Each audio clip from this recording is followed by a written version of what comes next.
Hi, everyone. I'm Gina Fafard, head of school here at Seacoast Christian Academy. I wanted to welcome everyone back to the 2020-2021 school year, and I wanted to take this time to go over our back to school plan so that parents will have a clearer understanding of what things will look like when your children return to school this fall. Actually, the first day of school is Monday, August 17th. And we're ready for you, and we're looking forward to seeing our students. So let me share my screen with you, and I'll review the plan that we have in place.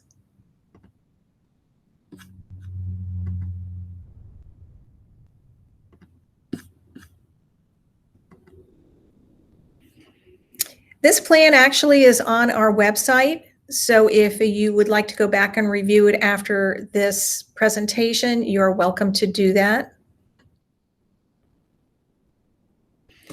This covers our school operations plan, some of the things we're doing for prevention, how we're going to monitor school health and respond to it, our academic programs for both the middle and high school and the elementary school, and VPK, the virtual learning request and how you can request that here at the school, and guidelines for distance learning.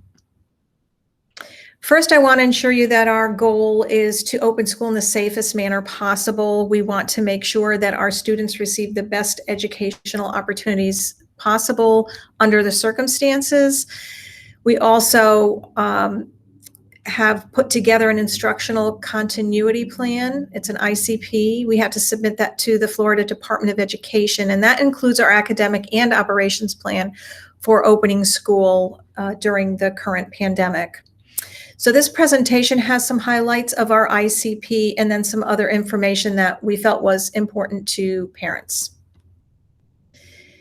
Phase 1 reopening, we're referring to it Phase 1, not necessarily the community opening of Phase 1, but our school opening. We will be health screening all staff and students upon entry to school.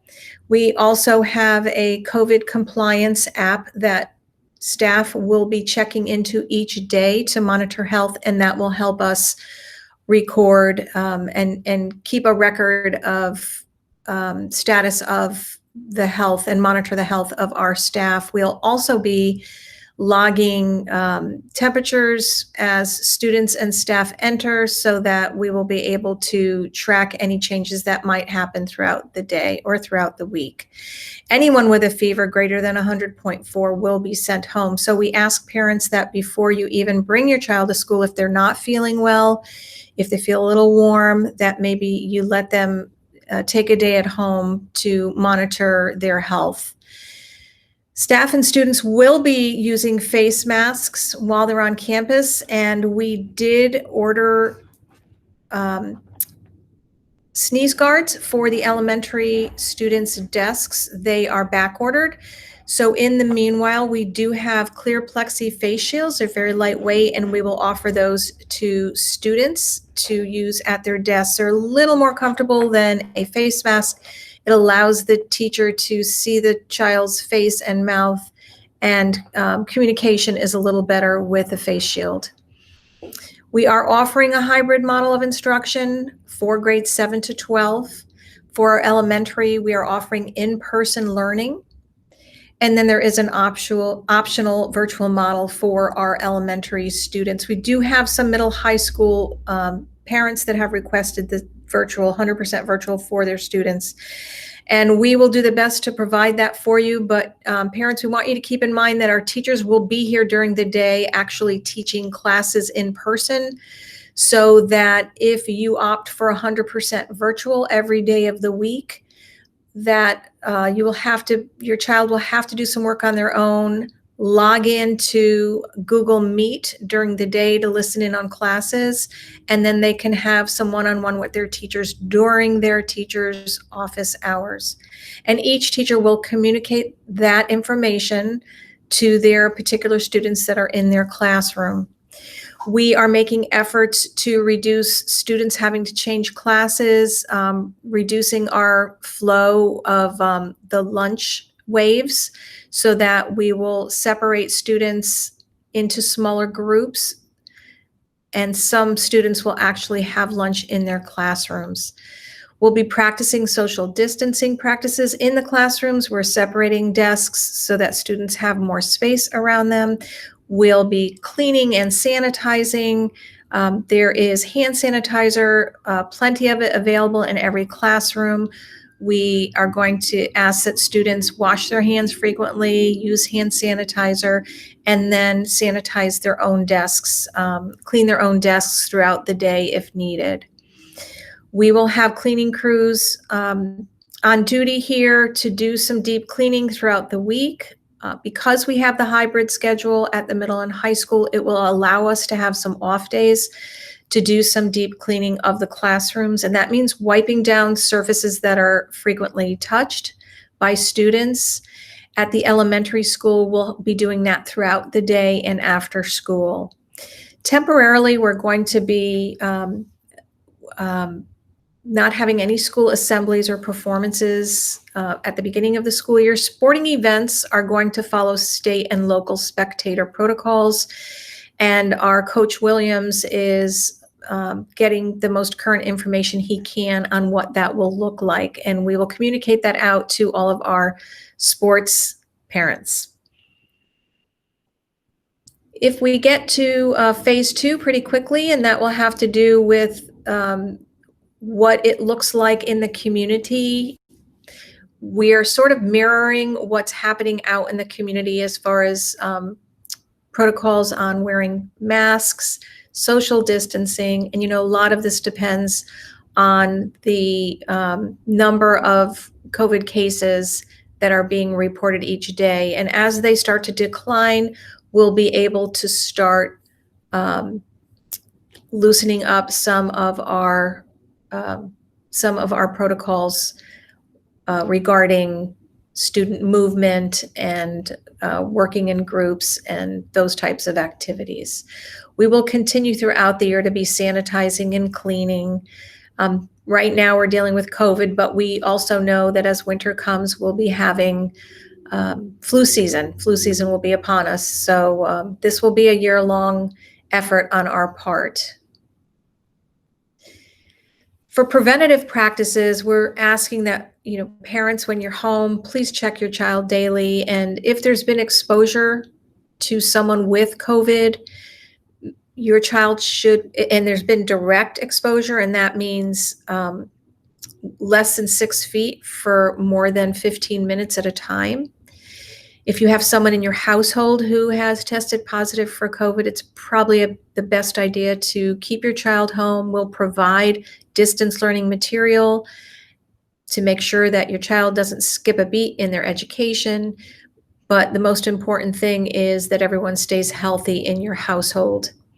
Please provide a clean face mask for your child to bring to school each day. And this is for children 6 years and older. We have face shields. It does say here that you can purchase them for $5, but we are going to give them to students at the beginning of the school year to start the school year. At school, resource classes will be provided in the classroom. There'll be a lot of our resource teachers pushing into the classroom so that there's not a lot of movement, large groups of students moving around from class to class. And again, cleaning desktops, lockers, personal items. For monitoring health here at school, I did mention we have a COVID compliance app that we are using with all of our staff. If a student or faculty member becomes ill, though, at school, they will be quarantined in the building and sent home immediately. All potential or confirmed cases of COVID-19 have to be reported to our health coordinator that we have who works with our school, and then we'll make a decision based on frequency of cases. If there are multiple cases, we'll be making a decision that might affect quarantining a class or a group of students. Families will be notified of any confirmed COVID-19 cases only if your child was in range of exposure. So we'll make sure that you are notified should there be someone who has contracted COVID-19 who has been in contact with your child. Students who do test positive for COVID-19, again, must remain home until all symptoms are gone. And if they don't have any symptoms, then they must remain home for at least 10 days and return to school as long as no symptoms have started. While your child is home, we will offer a virtual learning program. We can't share specific information with everyone, so we have to protect the privacy of our students and our staff members. So we will share information on a case-by-case basis as needed to families and students. So please, we ask that you respect the privacy of others. This is a period of time where we want to have compassion and love for one another, and we want to respect one another's privacy. Our academic program this year for middle and high school will begin the year with a hybrid model that includes both in-person and online classes. Many schools are doing this to start the school year, and I think it's a really good way to slowly step into a normal school year. So for grades 7 and 8, these students will be at school on Monday, Wednesday, and Friday, and distance learn on Tuesday and Thursday. And then the 9th through 12th graders will be at school on Tuesday and Thursday and distance learn Monday, Wednesday, and Friday. A parent academic agreement must be completed, and that's part of the faculty handbook documents that you'll be signing this year. And it really, it has to do with what you promised to do at home and what we promised to do here at school. So it's a commitment from both from the parent and from the school to practice safe and healthy practices at home. For elementary grades, kindergarten through 6th grade, you will receive in-school instruction. There is virtual learning available upon request, but what we ask is if parents request virtual learning, that is for a period of time. What we really can't have is for students to come into school one day and then opt to stay home another, and then come the next day and stay home when they want to or come to school when they want to. It's got to be one or the other so that the teachers can plan accordingly for the elementary school. Students, again, I mentioned older than 6 will be required to wear face protection, and we will provide the face shields for them. The sneeze guards have been ordered for elementary grades. We're waiting for those to come in. And again, there is a parent academic agreement to complete. And there was a survey that went out that parents have responded to request a virtual learning. We will review your particular child's program with you as the school year gets closer. We'll make sure that all parents are notified of the program that they chose, and that we will confirm that with you. VPK will receive in-school instruction. Virtual learning is not an option unless there's some kind of mandate that we have to close the school. The younger students need the one-on-one attention from their teachers. Again, all students will be temperature checked upon arrival to school and will remain in their cohort groups. So that means that students will arrive, they'll be temperature checked, they will go to their classroom with their teacher, and they will remain with that small group of students each day, and even for lunch. So we won't be commingling groups, and this is just a way to reduce exposure. The teachers in VPK, along with all the rest of our teachers here at Seacoast, are going to complete a health survey each morning. They will be wearing face protection. And while the VPK teachers and students are in the classroom, they will not be required to wear masks. They will have to wear them when they are out in the common areas. If you are requesting 100% virtual learning at home, there is a link on this presentation. And again, this is on our website so that you can complete that request. Please keep in mind that our annual tuition is an annual tuition and all fees apply. It's a 9-week commitment, and that's what we ask for, but If in 4 weeks you are finding that this is not working for your child and you do want them to come to school, we will work with you. The reason we mention a 9-week commitment is because that is one academic term.